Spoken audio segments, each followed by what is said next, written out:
eu acho essa partida brilhante, mesmo.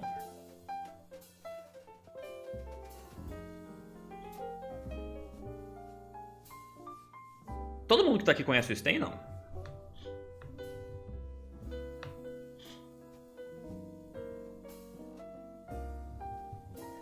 Todos vocês conhecem o Sten?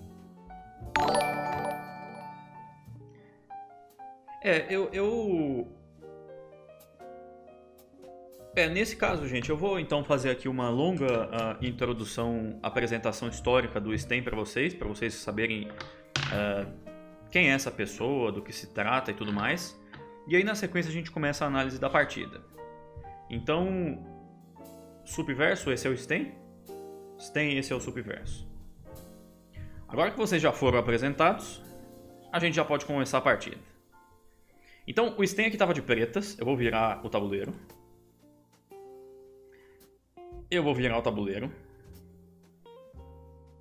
Prazer, o Subverso está cumprimentando o Sten. Legal. Tá todo mundo familiarizado agora. Mas na verdade, o Sten era... o Sten era um dos maiores jogadores do mundo na década de 60. Que de alguma forma ele nunca conseguiu se classificar para o torneio de candidatos. Ele sempre ficava ali na bolha. Tipo o Vachela Grave. Tipo o Vachela Grave uns tempos atrás. Depois ele classificou e tal, mas... mas sempre teve esse problema. E assim, uma outra coisa que atrapalhou também um pouco ele é que ele acabou morrendo ali quando ele estava supostamente ali no que seria o auge dele. Mas era um jogador absolutamente brilhante. Para vocês terem ideia de uma coisa... para vocês terem ideia de uma coisa... Vocês sabem o que o Korchnoi opinava sobre o tal? Vocês sabem o que o Korchnoi dizia sobre o tal? Vamos comparar a opinião do Korchnoi a respeito desses dois caras. Vamos comparar esse negócio. Vamos ver o que o Subverso vai mandar aqui. Curtiu ou não curtia? Estamos falando do Sten. Mas é só para vocês entenderem um pouco o nível de respeito que ele tinha ali dos jogadores de elite da época. O Korchnoi, por exemplo, ele dizia que o tal era... Eu não estou dizendo que essa é a minha opinião, tá? Isso era só a opinião do Korchnoi. O Korchnoi dizia que o tal era um atacante superficial. Então ele basicamente achava que o tal era um jogador meio superficial, assim, de ataque. No sentido de que ele conseguia antecipar os lances dele, não tinha nenhum problema em jogar contra ele. Assim, o Korchnoi não achava que o tal era nenhum tipo de gênio. Muito pelo contrário. Ele inclusive se incomodava um pouco com essa opinião pública de que o tal era um gênio. Ele achava que o tal era um jogador completamente normal.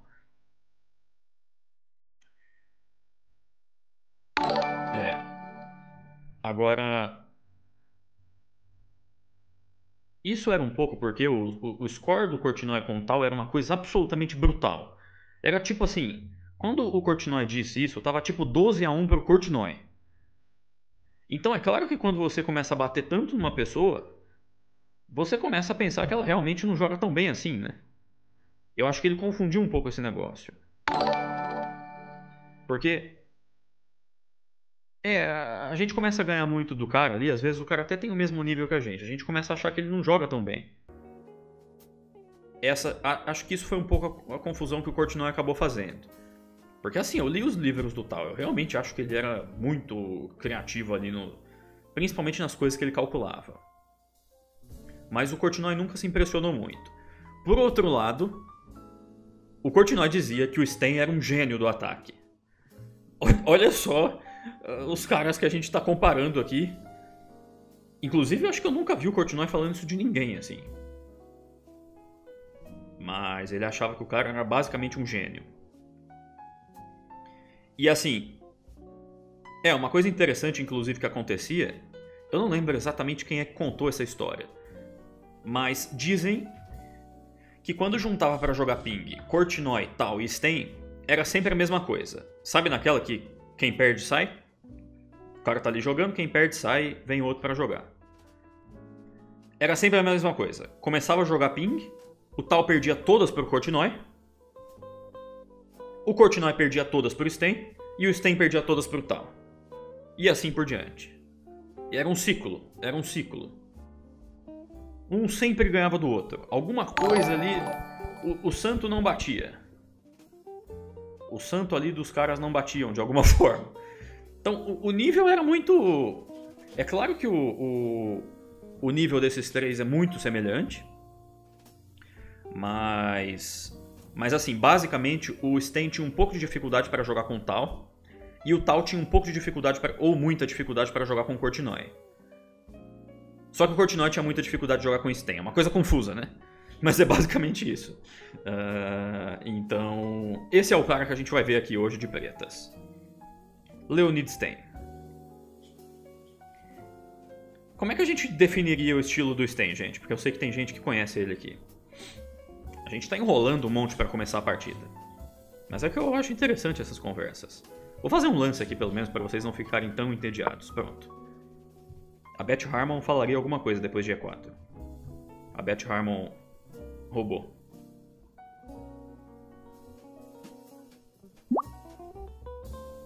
Galera falando aí, atacante agressivo, sangue nos olhos. Procura iniciativa. Vamos lá, Subverso. Vamos definir o estilo do Sten. Tô tentando formar a escola Subverso aqui, começando desde já.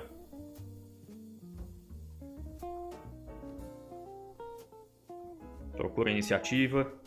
Não, Subverso, não. Não, Subverso. Calma, estão chegando ainda as opiniões. Mas é que isso são... Isso são caricaturas, gente. Sabe? Um jogador vão chamar de atacante agressivo. Se a gente tentar classificar o estilo do Sten, a gente vai virar aqueles cara que fala que o Tal era o atacante violento, que o Petrosian era a cobra que ia asfixiando o adversário, que o Alekhine era o gênio do ataque, que o Capablanca era o gênio dos finais. São caricaturas. Assim, o cara pega...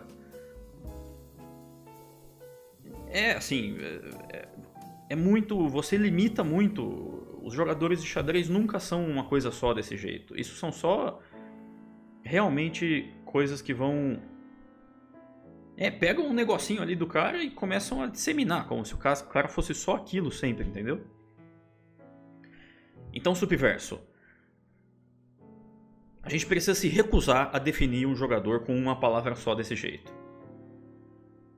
Usando até de violência se for necessário. Se a pessoa fala não, você precisa definir. Você fala não, a gente vai brigar então. Porque ele não era uma coisa só. Ninguém é uma coisa só desse jeito.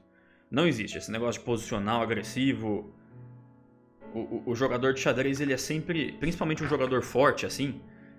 Ele é sempre um monte de coisa. Ele faz muita coisa bem. Por exemplo, o Sten. O Sten ele ficou muito conhecido pelas partidas de ataque. Só que, na verdade, eu já vi partida muito boa do Sten jogando finais, sabe? Jogando xadrez posicional, na abertura, qualquer coisa. Qualquer coisa. Ele é o que você estiver vendo ali. Então, a resposta subversiana para essa pergunta é: não tem nenhuma classificação. Não tem estilo. É o estilo Sten. É o estilo Sten.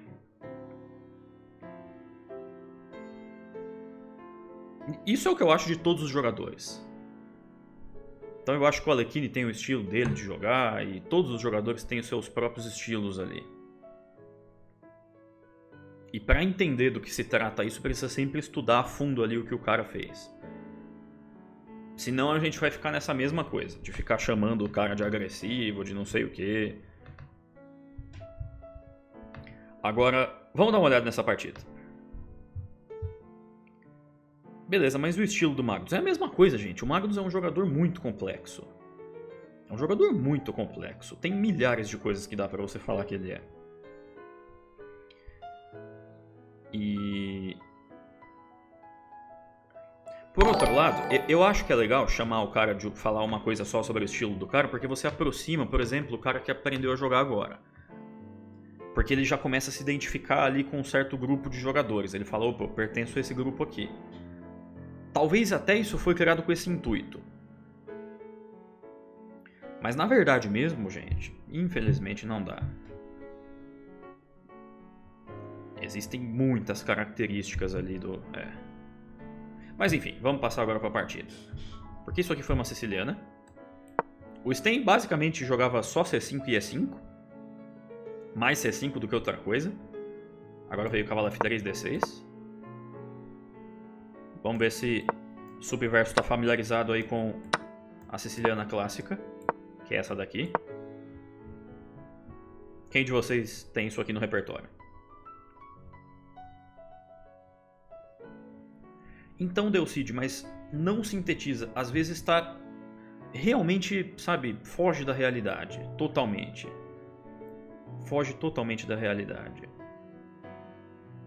É uma tentativa de você simplificar e tornar compreensível o que o cara está fazendo. Que é extremamente complicado. Então causa uma falsa sensação de que você está entendendo o que está acontecendo ali, né? De que a pessoa está entendendo tudo que está rolando. Quando na verdade eu acho que serve mais para desinformar, sendo muito sincero. Porque a pessoa já parte do princípio de que o cara faz certas coisas, e aí tudo que ela vai vendo vai confirmando essa impressão que ela tem.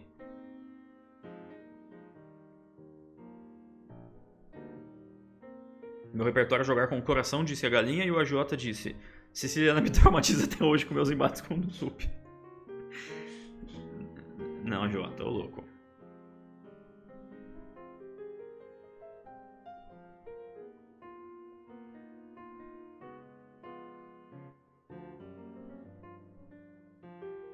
Como é que é? O Natan Chubo não tá conseguindo doar? Então, Natan, as doações aqui é tudo pelo PayPal, tá? Acho que tem que... Você só precisa ter a conta do PayPal. Agora vamos lá. Porque depois desse... O branco jogou bispo G5. E aí veio bispo D7. Até aqui a gente não tá comentando muita coisa, gente, porque isso aqui é só teoria normal.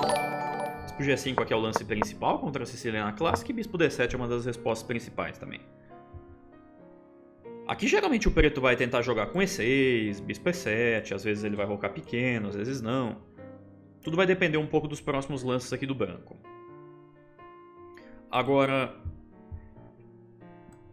deixa só eu garantir que eu tô mostrando a ordem certa, gente. Eu acho que eu lembro dessa partida toda, mas deixa só eu pegar ela aqui para garantir que eu não vou errar a ordem. Porque... Isso, essa partida foi jogada entre o... Peraí, deixa eu ver se foi o Pulugaevski ou o Damjanovic aqui de brancas.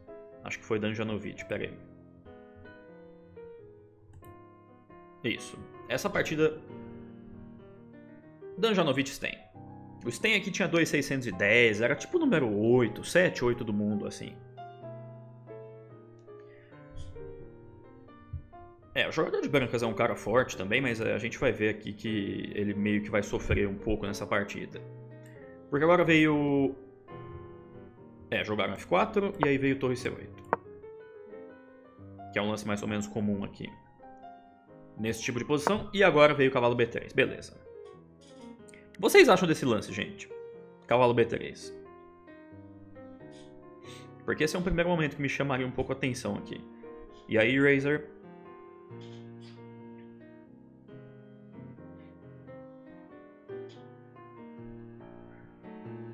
Acho que não sei, disse o AJ. Passivo, disse o Lepercat.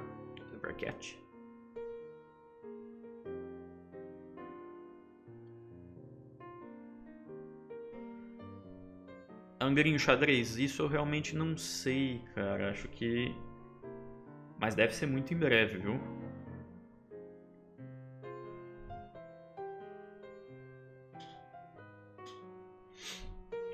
Esse lance aqui, gente, provavelmente o cara fez pensando o seguinte, que se ele jogar dama D2, o cavalo vai ser capturado aqui no centro, e aí a dama tem que mexer outra vez para tomar o cavalo, tá vendo? Então ele meio que perdeu um tempo. Ele gostaria, por exemplo, que o preto tivesse capturado antes, porque aí a dama toma aqui de uma vez só. Inclusive foi um pouco por isso que o Sten fez esse lance, ele tá aguardando aqui por dama D2. Só que aí cavalo B3 é um lance muito passivo, gente. Volta a peça. O cavalo tá pior em B3 do que estava em D4. Sempre que a peça volta desse jeito, ela tá piorando um pouco. Ela se torna menos efetiva. Não é pra isso aqui ser um lance muito, assim, particularmente inteligente. E aqui o Sten já vai entrar em modo assassino.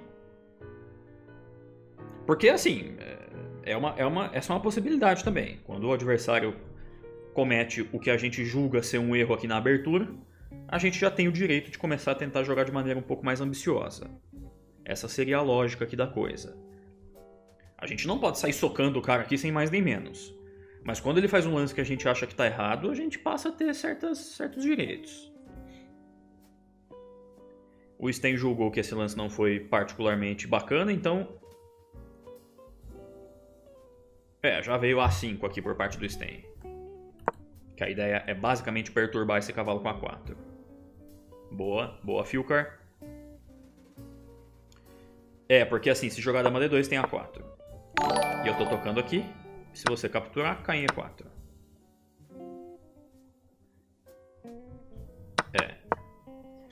O Sten ficou muito conhecido na época por ganhar muitas partidas assim na abertura de pretas. Era muito estranho isso. Sabe essa coisa, por exemplo, que o Rafael Chess disse sobre locomotiva sup? Na época rolava um martelo de Thor ali pro Sten. Porque falavam que ele dava uma pancada tão forte aqui no cara às vezes na abertura que a partida acabava em 15 lances. E ele tem muitas miniaturas assim contra jogadores muito fortes. Não que eu esteja comparando uma coisa com a outra, mas só para vocês entenderem a situação. Esse assim é um lance meio desagradável agora. Vamos ver como é que o cara vai reagir. O cara decidiu fazer isso aqui, gente. E o que vai acontecer a partir daqui é o que me faz admirar bastante assim o Sten, porque os ataques dele são diferentes assim dos ataques do Tal. Geralmente o ataque do Tal ele é um pouco mais localizado em algum lugar.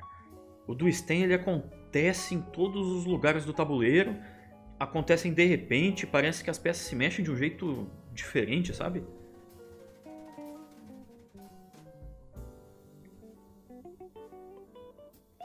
Não, o Sten é muito melhor do que eu, né, gente? Eu seria absolutamente massacrado pelo Sten em um match.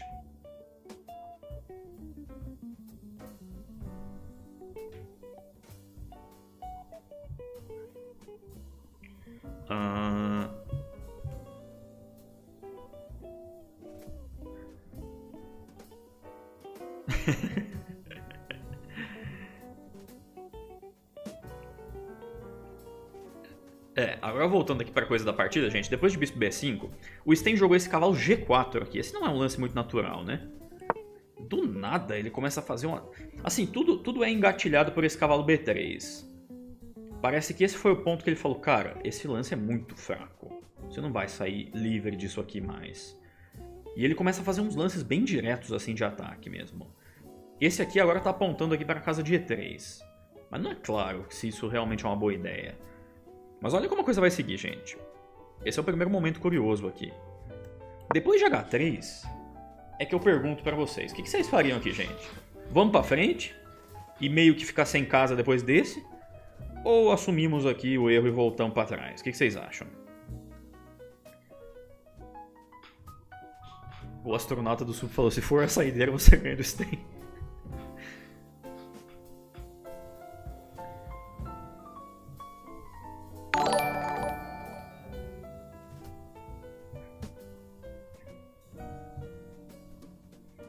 Tá na chuva pra se molhar. O subverso tá querendo pra frente. Ele não jogou cavalo G4 para recuar agora, né, gente? Com certeza ele analisou esse lance antes de jogar. E ele percebeu que dava para manter o cavalo aqui com alguma coisa mágica ali, que não é claro qual é ainda.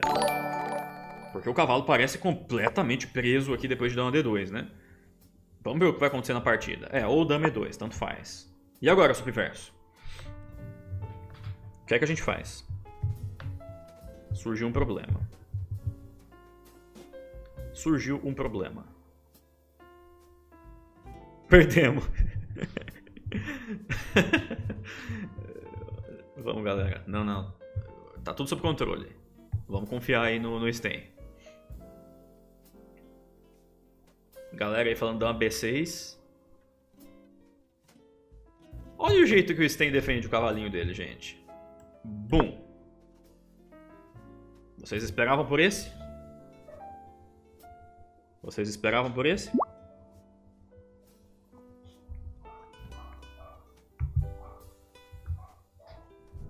Cavalo B4. Que classe. Porque se dama por cavalo, gente, tá caindo aqui. Tá levando um triplex aqui. Triplex.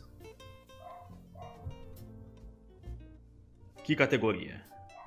Exato. Dama por, cavalo por e GG. Exato. Tá se defendendo aqui por meios táticos. Só que, assim, eu ainda não tava entendendo, porque beleza, eu falei, legal, Sten. E agora? Como é que você vai resolver o problema do cavalo caindo outra vez? O que você tá fazendo, Sten? O que você tá fazendo? Agora sim, gente. Agora eu tenho uma missão quase impossível aí pro subverso. Como que a gente faz pra não precisar abandonar agora? Nosso desafio aqui já é tipo achar alguma coisa ou abandonar. E é claro que assim, ele não tá vendo isso aqui nesse momento, né, gente? Ele precisou ver todos os recursos que vão surgir aqui ali atrás, quando ele plantou o cavalinho E3. Ah, A4. Ah, A4 daria pra pensar mesmo, Miguel. Porque aí o cavalo tá tocado pelo menos, né? Cavalo D3 não dá aí, porque ele vai tomar de C, né? E aí vai cortar a sua casa aqui de C4. Então, dama B6 até dá pra jogar, mas aí talvez eu possa jogar F5, não posso não? Se jogar esse aqui, será que não tem F5? Porque aí quando eu jogo F5 eu passo a atacar aqui de bispo, né? Será que a gente não tá só adiando o problema?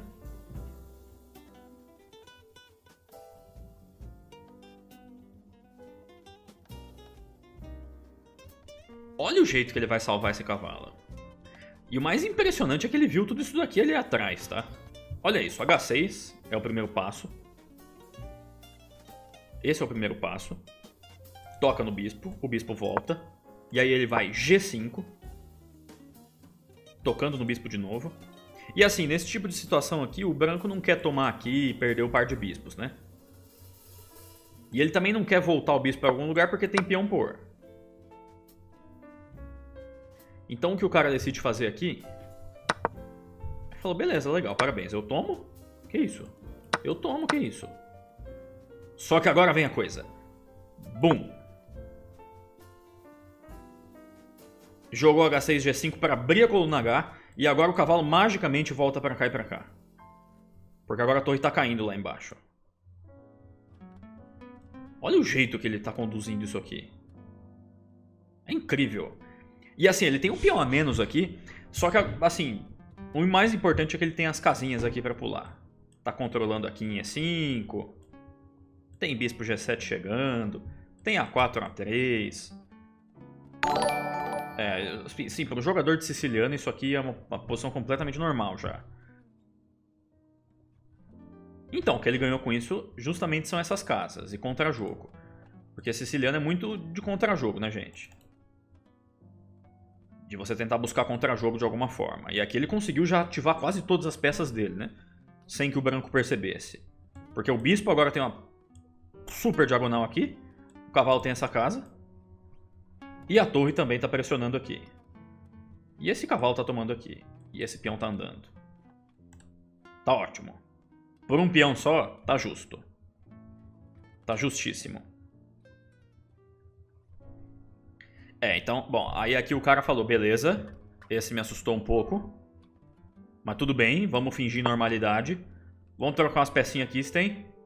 Vamos trocar. Troca comigo. Adivinha o que é que o Sten vai fazer agora. Cuidado, Subverso. Cuidado.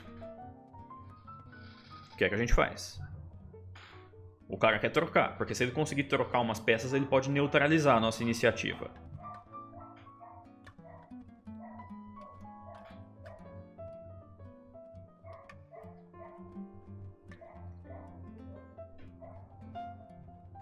Volta o cavalo, disse o Distrofia de Becker. Bispo C6, disse o pastor do Sup, mas aí tá caindo aqui em G4, hein, gente? Cuidado.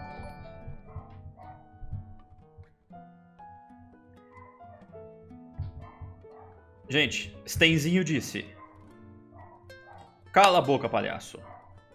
Isso é o que ele tá falando pro adversário dele, quando ele toma esse peão aqui em C2 desse jeito.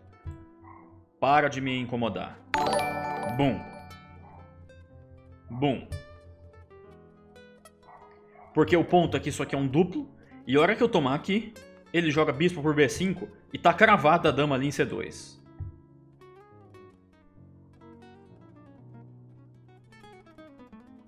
Olha o jeito que ele joga.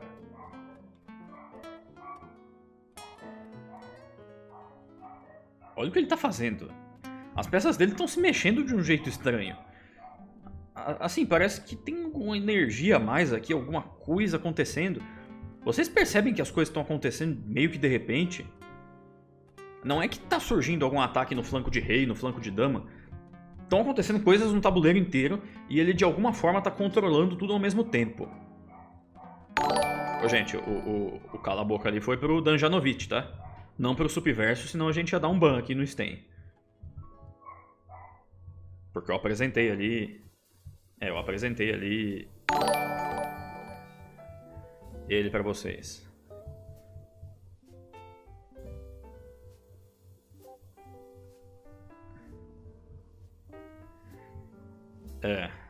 Ban no Sten 1,10.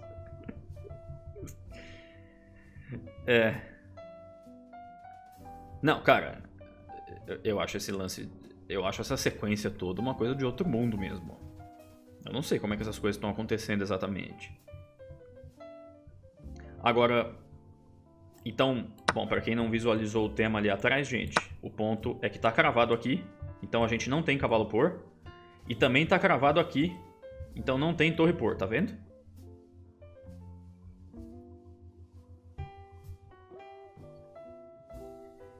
E é um pouco por esse tipo de coisa que o Korchnoi elogiava tanto o Sten. Porque tem algumas partidas entre os dois onde isso aconteceu também.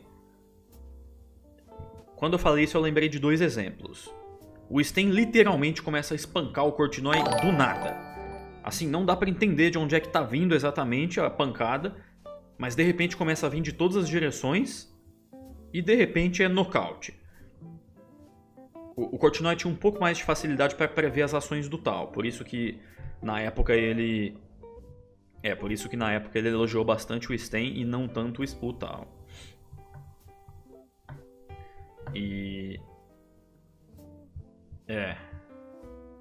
Não, acho que eu não sei se o Sten tinha score favorável com o Korchnoi, mas ele ganhou partidas.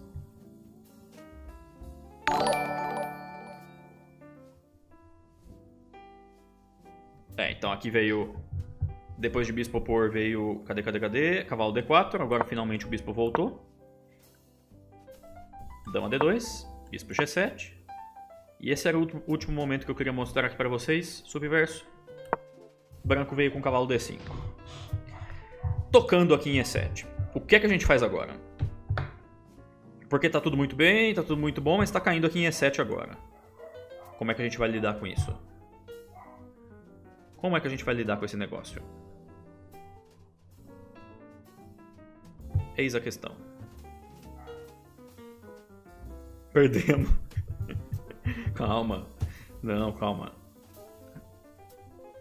Se tava tudo indo bem até um lance atrás, não tem como aqui tá muito ruim. Provavelmente tem algum lance aqui. F6 é o lance que a gente não quer jogar, gente. Porque aí mata todo o dinamismo aqui da nossa posição. Fecha o bispo. É só em caso de urgência mesmo. Da gente falar assim, cara, não tem nada pra fazer, vou ter que jogar F6. Aí pode ser. Mas se tiver qualquer outro lance, vamos jogar qualquer outra coisa. Não qualquer uma, desde que faça sentido. Voltar pra F6, gente, também mata toda a ideia aqui da posição. Porque o cara vai começar a trocar tudo com a gente. E cadê as nossas peças ativas? Estão saindo do tabuleiro. Porque esse bispo aqui de G7 é um monstro sagrado. O cavalo aqui também é um monstro sagrado. A gente não quer trocar essas peças com ele.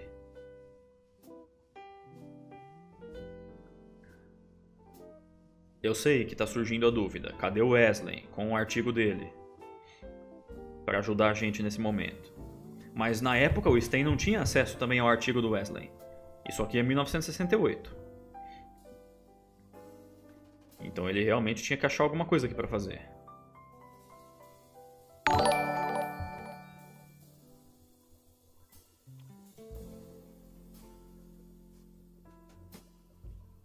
Wesley. É o cara que escreveu aquele artigo, gente. Não sei se todo mundo estava aqui aquele dia. Gente, essa é a regra número 1 aqui numa posição dinâmica como essa. Quando o cara atacar alguma coisa nossa, o ideal é a gente conseguir atacar alguma coisa de volta. Porque se toda vez que o cara ameaçar alguma coisa a gente correr e defender desse jeito, ele vai sempre mandar na gente. Ele sempre vai mandar nos nossos lances. E aqui o que o Stein está dizendo é: você não manda em nada. Você não manda em nada. Você atacou aqui, eu ataco em C4. Eu ataco aqui em D4. Você vai ter que lidar com isso. Então, olha, ao invés dele defender aqui em E7, ele ataca o cavalo aqui em D4. Ele não dá nenhum respiro pro cara. O problema é achar os lances de contragolpe, isso é verdade. Mas tudo precisa surgir do raciocínio de buscar lances de contragolpe. Porque se a gente nem chega nessa parte de tentar contragolpear de algum jeito, a gente vai correndo defender toda vez. Mas claro que ainda assim é difícil achar um lance como torre C4, mas ele tem lógica. Esse é um lance muito chato, gente. Olha a sequência, olha essa sequência. Bispo E7 e o Stein, bum! Simplesmente sacrificou a dama e bum! Ele está sacrificando todas as peças dele aqui, só que a iniciativa dele está cada vez maior. Porque agora ele já começou a capturar peça demais. Olha só o que vai acontecer depois de torre por D4. O branco já jogou dama D4 aqui. Meio que arregou aqui o branco. O branco arregou aqui. Então, mas tirar a dama pra onde, gente? Esse que é o problema. Não tem muitas casas. Qualquer casa que você tirar a dama meio que... só pra tirar a dama, eu tomo o cavalo e aí eu já tenho 3 peças pela dama. E tô super ativo. Por exemplo, numa posição dessa aqui, eu tenho 3 peças pela dama. Isso é uma troca decente. E assim, eu tô super ativo. Meu cavalo vai voltar pra E5, o bispo vem aqui pra E6. Eu tenho compensação aqui. Ou o cavalo E5, o bispo C6, começa a tocar aqui em E4, enfim.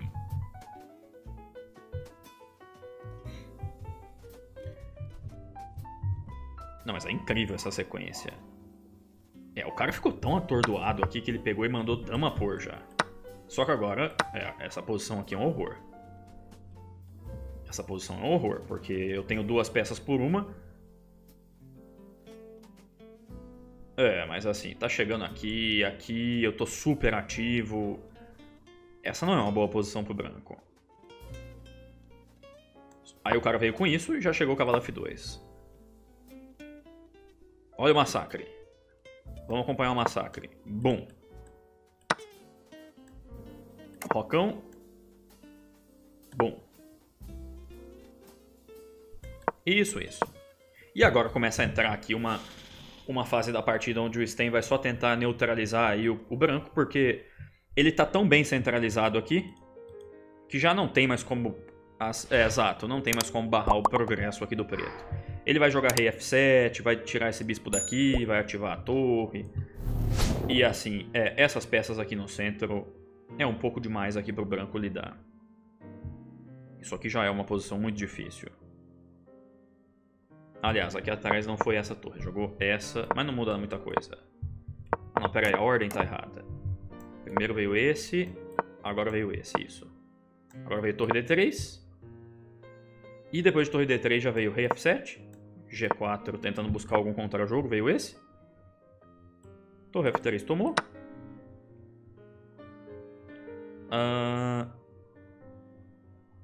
E agora, vamos ver. Cadê? Perdi um pouco a partida aqui de vista. Cavalo B6. Bispo F4. A gente tá só vendo o arremate agora. Rei B1, bispo E6 e GG. O preto aqui achou que já era... O branco aqui achou que já era hora de dar tchau. Vocês lembram do... Acho que era o Teletubbies, né? Que terminava com essa mensagem. É hora de dar tchau. É hora de dar tchau. GG Damjanovic. Não sei se essa é uma posição de abandono, mas provavelmente o cara estava tão atordoado com isso aqui que... com todo esse massacre absoluto...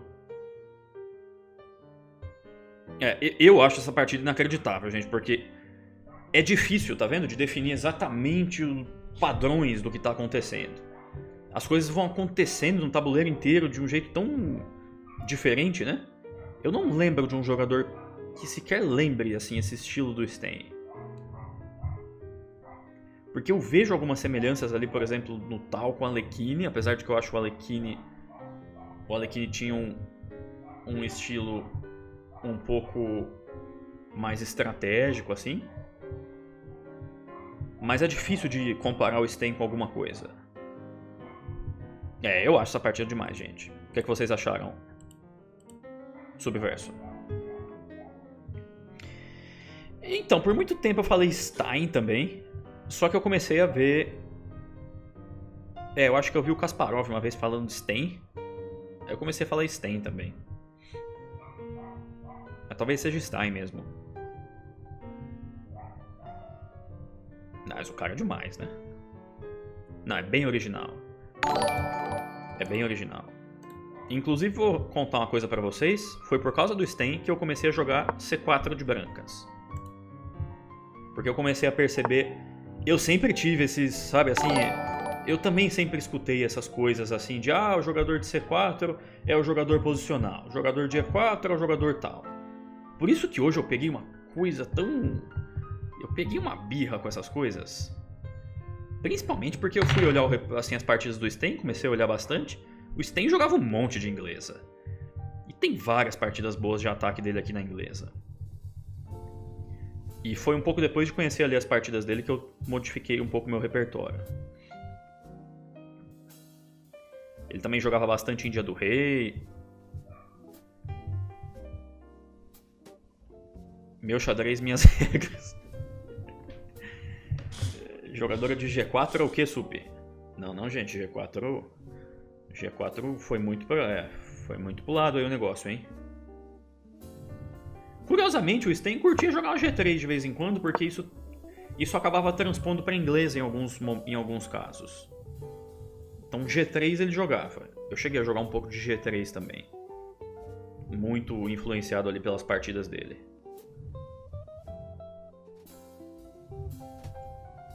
Isso, Leonid Stein.